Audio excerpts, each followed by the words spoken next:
D G Khan کے ایک صاحب تھے، بڑے عاشق رسول تھے، نام تھا ان کا محمد رمضان عطائی۔ علامہ اقبال جو کلام لکھتے وہ اس کی تضمین لکھا کرتے تھے اور علامہ کے بڑے زبردست فین تھے۔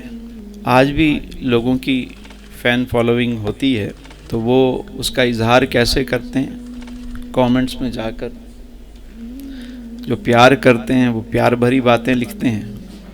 محمد رمضان عطائی صاحب کے ایک دوست تھے، وہ بھی صاحب ذوق آدمی تھے، نام تھا ان کا مولانا ابراہیم ناگی۔ اور یہ دونوں حضرات اکثر رات کو جمع ہوتے، بیٹھتے اور علامہ اقبال کے شعر سنتے، پڑھتے، تذکرہ کرتے، گفتگو کرتے۔ مجلسی زندگی کا رنگ الگ ہوتا ہے، تو محفل سچ تھی۔ ایک دن ایسا ہوا کہ جو محمد ابراہیم ناگی صاحب تھے وہ علامہ اقبال کے بڑے اچھے دوست بھی تھے، اکثر قلندر لاہوری کے پاس جاتے ملنے کے لیے۔ ایک دن جب مل کے آئے تو کہنے لگے، عطائی صاحب آج تو عطا ہو گئی، نعمت عطا ہو گئی، تحفہ مل گیا۔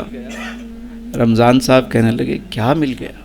انہوں نے کوٹ کی جیب میں ہاتھ ڈالا اور ایک پرچی نکلی اور اس پر علامہ اقبال کے اپنے ہاتھ سے لکھی ہوئی یہ ربائی تھی۔ اب جب وہ ربائی پڑھ کر سنائی انہوں نے، وہ ربائی یہی تھی کہ تو غنی از ہر دو عالم من فقیر، روز محشر عذر ہائے من پذیر۔ کیا خوبصورت دعا ہے کہ اے اللہ تو غنی ہے از ہر دو عالم، تو بادشاہوں کا بادشاہ ہے، میں فقیر آدمی ہوں، مجھے بخش دے، بے سبب بخش دے۔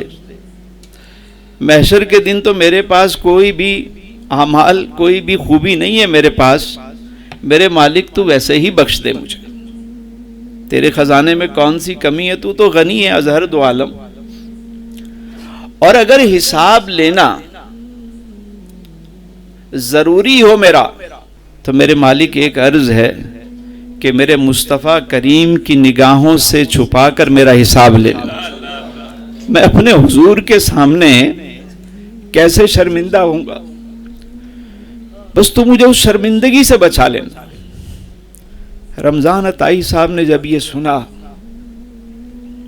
تو وہ سنتے ہی رونے لگ گئے، روتے روتے بے ہوش ہو گئے، اور بس اس کے بعد چلتے پھرتے اٹھتے بیٹھتے یہی ربائی پڑھتے رہتے۔ انہی دنوں ان کی حج کی روانگی تھی۔ کہتے ہیں کہ جب میں مکہ المکرمہ پہنچا اور مطاف میں حاضر ہوا تو وہاں پر جتنے حجاج اور معتمرین تھے وہ طواف کرتے ہوئے دعائیں پڑھ رہے تھے، کوئی کچھ مانگ رہا تھا، کوئی کچھ مانگ رہا تھا، اور میری زبان پر یہی ربائی تھی، میں اپنے رب سے یہی مانگ رہا تھا، یہی کہہ رہا تھا۔ اور پھر جب واپس آئے تو ایک دن علامہ صاحب کو ایک خط لکھا، عرض کرنے لگے، اے قلندر لاہوری، آپ سر ہیں، میں بے سر ہوں، آپ اقبال ہیں، میں خاکسار ہوں، اللہ نے آپ کو عطا کیا ہے، میری اتنی گزارش ہے، میرے جتنے کلام ہیں، جتنے دیوان ہیں، وہ سب آپ لے لیں، بس یہ ربائی مجھے دے دیں۔ کچھ عرصے بعد علامہ صاحب کا خط آ گیا، فرمانے لگے، رمضان عطائی صاحب یہ ربائی آپ رکھیے اور اپنے نام سے منسوب کیجئے اور میرے لیے بس دعا کیجئے۔ جب یہ خبر، یہ خط ابراہیم ناگی صاحب کو پتہ چلا تو وہ کہنے لگے، محنت ہم نے کی، کھدائی ہم نے کی، رمضان میاں ہیرا تم لے اڑے۔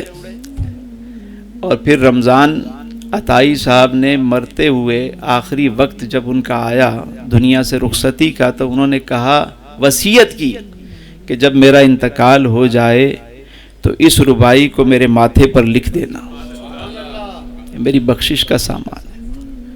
اور عارفین کہتے ہیں علامہ اقبال کی بخشش کا سامان یہ ربائی بھی ہے، اگر اور کچھ نہ ہو ان کے پاس تو یہ ربائی ان کی بخشش کے لیے کافی۔ اللہ سے قوی امید ہے کہ اسی سبب سے وہ بخشے۔ ربائی کیا ہے؟ تو غنی از ہر دو عالم من فقیر، روز محشر عذر ہائے من پذیر، گر تمی بینی حسابم ناگزیر، از نگاہ مصطفیٰ پنہا بگیر۔